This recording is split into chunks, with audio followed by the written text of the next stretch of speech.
Gaz, and welcome back to another Warframe video.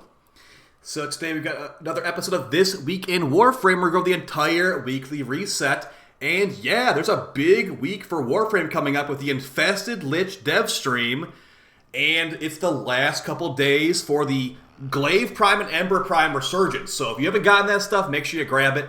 But yeah, we're also live on stream right now. If you want to come stop by, we're doing the weekly reset missions live on stream. Appreciate all the support in the recent videos. Alright, for your first weekly reset item, you got 30,000 endo at Teshin for 150 steel essence. Pretty decent chunk of endo there, if you do want to drop that steel essence on it. It's a lot of steel essence, though, to be fair. But yeah, we have a dev stream for Infested Liches on Friday, and DE said they're going to be talking about which Infested Lich weapons we're getting, and hopefully some additional details, like if we'll be using Requiem mods. I'll be live streaming the dev stream on Friday, and there will also be a Umbra Forma Twitch drop as well. You've got so many Umbra Formas at this point, but hey, you know what? Throw another one on the pile as far as I'm concerned. Fortune Hunter. Alright, so also, yeah, Nova Resurgence, Trinity Resurgence, Ember, and Rhino all ending this week, okay? So you have a couple more days on that. I think it's like Wednesday or Thursday. That will be ending, and then we'll be getting Garuda Prime and Korra Prime coming back for the first time ever. I can tell from the dust. Alright, moving on to the Dorma Zone over here. We've got an okay week. Nothing that's like, you know, really plat, but we've got a melee ribbon mod, shotgun ribbon mod, primary Archon adapter, and a Forma blueprint for Pathos clamps if you want that stuff. Additionally, 5k Kuva, but that's not really the most efficient use of your Pathos clamps in my opinion. And for Incarnons, again, like the new Incarnons are always purchasable for plat, but you cannot grind them out this week. If you want to get those, like the Sicarus Incarnon and like the Okita Incarnon, you have to go to Cavallero and buy them with platinum. Unless you want to grind them out, it'll be like another like 6 weeks, to be fair, to be honest. Because now we have 8 weeks of different Incarnons. It takes a while to rotate over back to it. Yeah, moving on to the Elite Deep Archimedian. Let's go ahead and take a peek at what we got. Oh gosh. Okay, looks like a really easy one just from the mission types, at least. But for the first mission type for your Elite Deep Archimedian, reminder, if you want to access this mission, it does require rank 5 with this syndicate, like the basement of Deimos, basically. And it will give you access to the highest drop rate for Archon Tau Shards pretty much in the entire game. But as far as your missions here, the first mission is going to be Survival. And as far as the modifiers, the first one's Hostile Support. The Life Support Tower delivery system is disabled. So basically, the towers don't work. If you want to get life support, you'll have to kill these necromechs that spawn every 90 seconds. And they'll drop life support when you kill them. So get ready to kill a lot of mechs. This will be a mech fiesta for sure. But thankfully, it's the first mission, so they're pretty easy to kill. Second modifier, Alluring Archonids. The dog robots, when they charge their attacks, they will pull Warframes towards them. Pretty much a free modifier. Don't worry too much about that one. And for the final modifier for the first mission, Devil's Bargain. Allies within 4 meters of a slight enemy have increased fire rate and lose ammo quicker. So, if an enemy is nearby, make sure you're not spending all your ammo instantly, because it can be pretty easy to waste it all. Second mission, Disruption. The first modifier is going to be double Demolishers. 2 Demolishers will spawn per wave, or per conduit, but their health is reduced. This is a pretty fun modifier, if you ask me, and it makes the Demolishers really easy to kill. But it's unique, you know, there's two Demolists instead of 1. There's always going to be 1 Demolist in normal missions, 2 Demolists here. It's just a little fun little change. Next one, Hostile Regeneration. Enemies will slowly regenerate their health. These Demolists are a lot easier to kill with this modifier, so it shouldn't even be, like, this should be a free mission, honestly.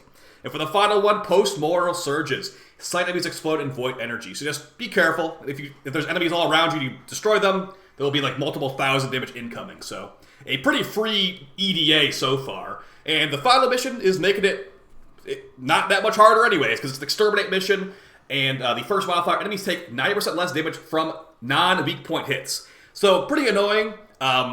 You might want to have a gun that can actually hit precision shots, but still, they take 10% damage still. We do a lot of overkill damage in this game, so it shouldn't be that big of a deal, even if you don't hit those weak points. Next one, Rupturing Fragments replace Shuffling Fragments.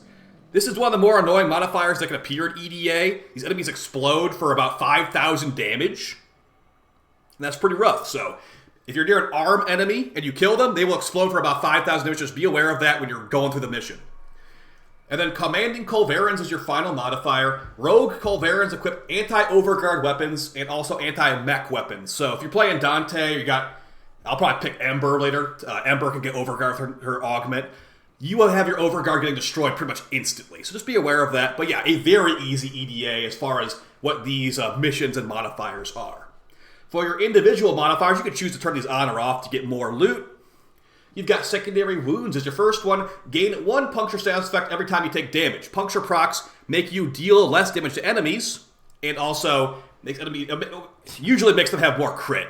You can't really notice any of that stuff in this game for the most part, but basically you take puncture procs as you take damage, and you will deal less damage while you have puncture procs, which might be kind of annoying for that final modifier, actually, for the shield armor. Next one, abbreviated abilities. Your ability duration is cut in half, or at minus 50%, basically. So pretty rough. But, if you just spam ability, it shouldn't be that big of a deal. If I was to pick Harrow, that would be rough with Harrow, because Harrow has lots of duration-based abilities. It would just be frustrating, honestly. So I'll probably just go with Ember or X-Scout here. Gear Embargo. You cannot use Spectres, Energy Pads, or anything like that. This is definitely one of the worst modifiers on that's possible, because those Spectres can make these EDAs really, really easy. But yeah, not too big of a deal, because there's no Operator lock-in at least this week. And for your final modifier, you got Untreatable. Pickups do not heal, and health orbs cannot be picked up. So if you have Ember like I do, get that Healing Flame augment. It's going to be a super easy EDA. If you don't, just make sure the frames you're picking don't have really too annoying of duration situation or have a built-in heal in some way. Like, there's things like some Operator Arcanes that can heal you and things like that. So, but it should be pretty easy EDA, honestly, guys, this week. So good luck with that one. Get those Tau Shards. You can bring Vazarin Focus Tree as well. Plenty of options. It's just a free EDA as far as I'm concerned. Now for Burn 3 Shard, this also requires rank 5 with the Syndicate. Just a heads up. Get extra red shard here for 30,000 reputation. But if you don't have rank 5, you're not going to have access to that, unfortunately. Alright, so we go on to the Archon Hunt and the Incarnons. Because, yeah, there's some good Incarnons this week. I know a lot of people don't think they're the most exciting, but I think some people need to give the Boar Prime another chance, because the Boar Prime is a seriously powerful shotgun. As far as your Archon Hunt, we've got the Yellow Archon, or the Amber Archon Shards with a Snake Archon on Jupiter. With the mission types being Rescue, Defense, and the Final Boss Showdown. I always like to make sure I bring this up with people when the Snake Archon is here. The Snake Archon can deal toxin damage, which bypasses your shields. If you are going into this mission with if you're going to here with Caliban pretty much, expect to be potentially one-shot, because toxin procs go through shields, and toxin damage goes through shields. And if you're a fully shield frame, it might surprise you, okay? Just be aware of that. You might want to bring a little bit more of a health tanky frame, or a Revenant for that matter. Yeah, good luck getting that Tau Shard from that mission. Let's move on to your Incarnon rotation for the week, and your normal circuit rotation.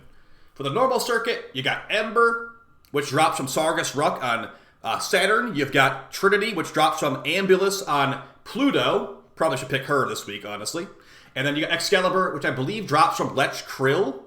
So as far as the most annoying one to farm, it's definitely going to be Trinity. The boss fight, Ambulus, takes a lot longer than these other boss fights. That being said, the Fire Blast Helminth is pretty decent as far as all these Helminths. The Helminth abilities are going to be Fire Blast from Ember, Well of Life from Trinity, and Trinity is being reworked later this year, and Radial Blind from Excal. So I'd probably pick Trinity if I were you, because it's going to be the most annoying to farm in the long run. Let's move on to the Steel Path Incarnons, and what you can expect from these extremely powerful weapons this week. But just a reminder, if you haven't played in a while, you can actually grab the Kuva or Rivens instead of these Incarnons if you want to still play the circuit but don't want to get a bonus Incarnon.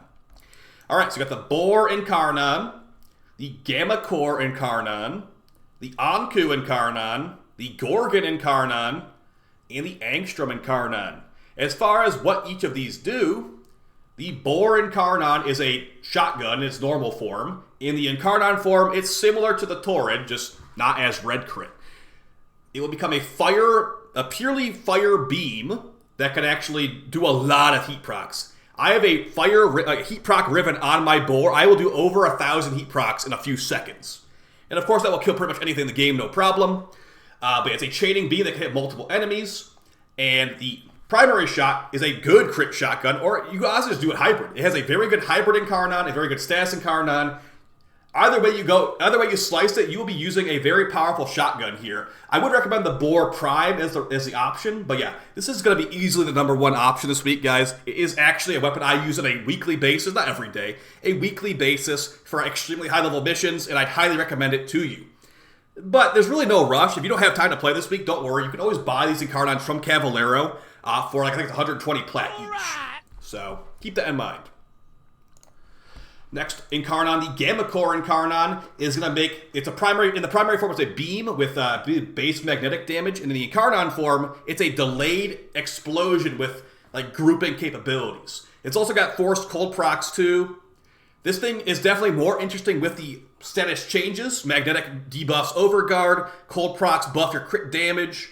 That's pretty good, but the beam is still single target, unfortunately, which kills it for me. I tried this thing out a little bit the other day. I'm still not loving it, but some of these changes have made it a little bit stronger.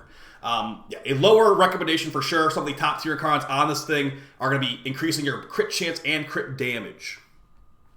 Moving on to the Anku Incarnon. This thing got a bad rep when it came out at first because it was really, really bad when it first released. But they have reworked and buffed it since that initial launch, and it's a lot stronger than before. But the unfortunate thing is that we have so many strong scythes in this game, this thing doesn't really stand out too much. But if you do want to use the Anku Incarnon, what does it do? After doing a slide attack, you will get 3 extra meters of range.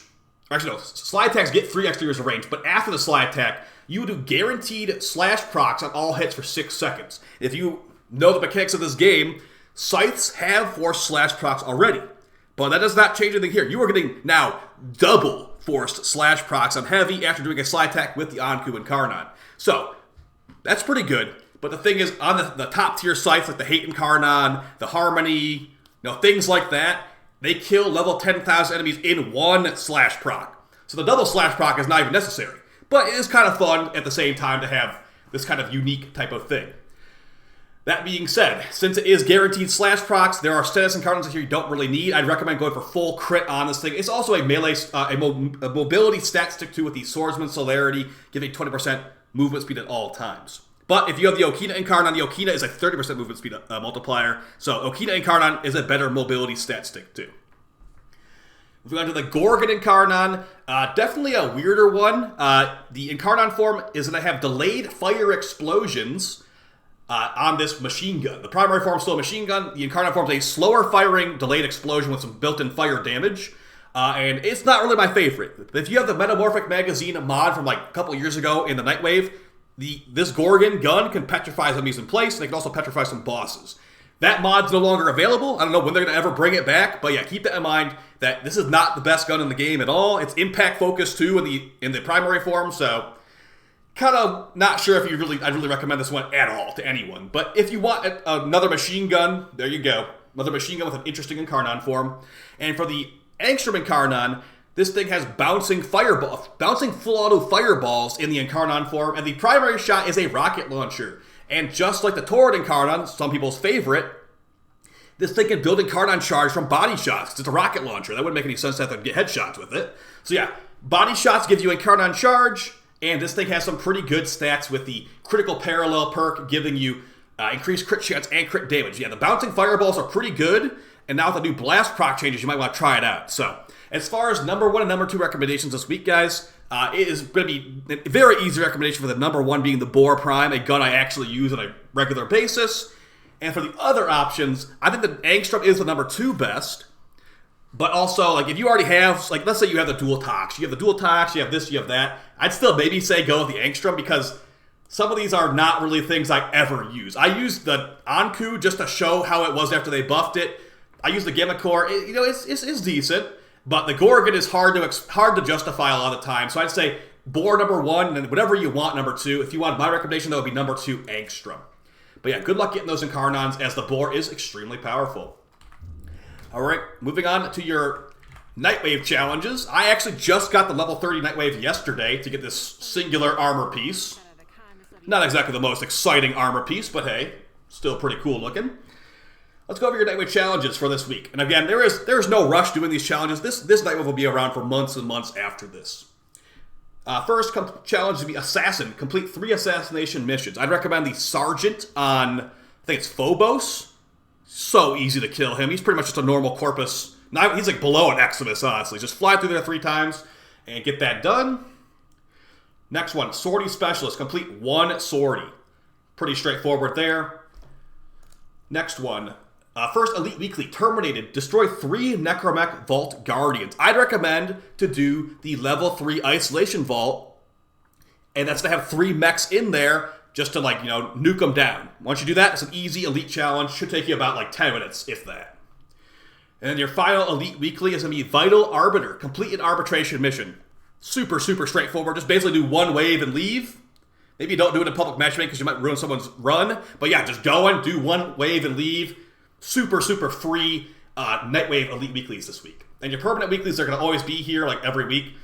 Kill 30 Eximus, complete 15 missions, and kill 500 enemies.